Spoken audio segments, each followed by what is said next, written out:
भिजो है बदनए पिया करहूँ फिकर तनियो तोरे हक धनए पिया भिजा है साया साड़ी भिजो है बदनए पिया करहूँ फिकर तनियो तोरे हक धनए पिया भीतर वाला बात देवरा से कहलो नहीं जा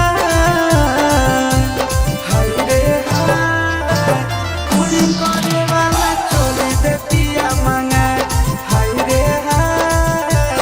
कुली करे वाला चोले दे पिया मांगा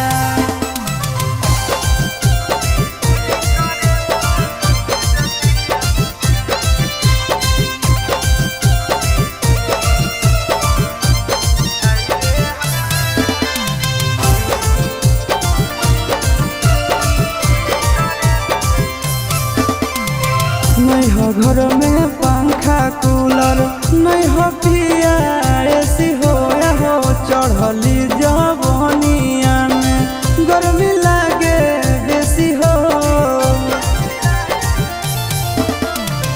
नहीं हो घर में पंखा कूलर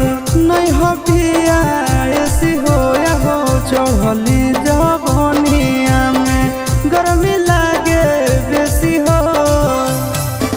अहो नंदन आशीष सैया तोहरा बात नहीं बुझा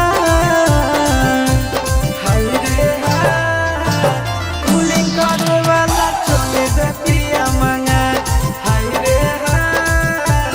कुली करे वाला चोले दे पिया मांगा दीजिए जी।